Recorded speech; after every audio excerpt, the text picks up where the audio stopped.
কোটা সংস্কার আন্দোলনকে কেন্দ্র করে দেশে টানা ৫ দিন ইন্টারনেট বন্ধ থাকার পর সীমিত পরিসরে ব্রডব্যান্ড ইন্টারনেট চালু হয়, কিন্তু ইন্টারনেটের গতি নিয়ে ভোগান্তিতে পড়তে হচ্ছে ব্যবহারকারীদের।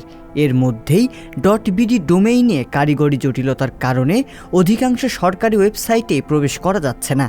বন্ধ রাখা হয়েছে ফেসবুক, হোয়াটসঅ্যাপ সহ বেশ কয়েকটি সামাজিক যোগাযোগ মাধ্যম। বন্ধ থাকা এসব ইন্টারনেট সাইটে প্রবেশ করতে ব্যবহারকারীরা ভিন্ন পথ হিসেবে ব্যবহার করেন ভিপিএন বা ভার্চুয়াল প্রাইভেট নেটওয়ার্ক। মূলত ভিপিএন দিয়ে কোনো পাবলিক নেটওয়ার্কের আওতাধীন থেকেও ইন্টারনেট ব্যবহারকালীন কোনো প্রাইভেট নেটওয়ার্ক ব্যবহারে যেসব সুবিধা পাওয়া যায় সেসব সুবিধা পাওয়া সম্ভব। এতে ব্যবহারকারীর পরিচয় গোপন, ব্যক্তিগত নিরাপত্তা বৃদ্ধিসহ অনিবন্ধিত ওয়েবসাইটেও প্রবেশ করার সুযোগ থাকে। তবে যে ভিপিএন ব্যবস্থা আমাদেরকে প্রযুক্তি জগতে বিশেষ সুবিধা প্রদান করছে তার পেছনে রয়েছে বেশ কিছু ঝুঁকি আর অসুবিধা। চলুন জেনে নেই ভিপিএন বা ভার্চুয়াল প্রাইভেট নেটওয়ার্ক ব্যবহারের অসুবিধা ও ঝুঁকি সম্পর্কে। ভিপিএনের প্রাথমিক কথাই হচ্ছে ব্যবহারকারীর পরিচয় গোপন রাখা।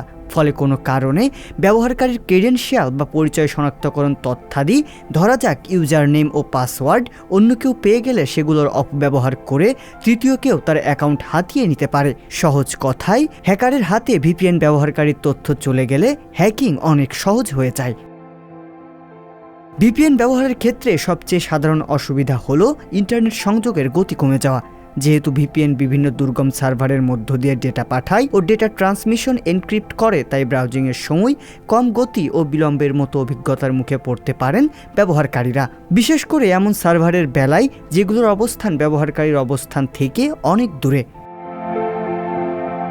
অনেক ভিপিএন গ্রাহক সেবা বিনামূল্যে বা কম খরচে ব্যবহার করা গেলেও প্রিমিয়াম শ্রেণীর ভিপিএন সেবাগুলোয় বিভিন্ন উন্নত ফিচার ও উচ্চগতির সার্ভার ব্যবহারের সুবিধা মেলে। তবে এক্ষেত্রে গুনতে হয় বেশ মোটা অঙ্কের অর্থ।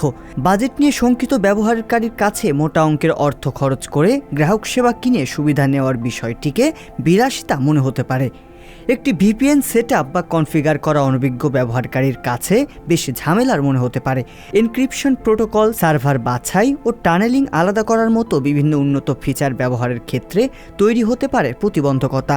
বিভিন্ন ভিপিএন সেবায় সত্যিকারের প্রাইভেসি ও নিরাপত্তার সুবিধার কথা উল্লেখ থাকলেও কিছু ক্ষেত্রে এগুলো অসৎ উদ্দেশ্যে ব্যবহার হওয়ার ঝুঁকি থাকে। বর্তমানে হাজার হাজার ভিপিএন সফটওয়্যার ও অ্যাপ পাওয়া যায়। ব্যবহারকারীর ডেটা যেহেতু ভিপিএন সেবাদাতার হাত দিয়ে যায়, তাই সেবাদাতার উপর নির্ভর করে ব্যবহারকারী তথ্যের নিরাপত্তা।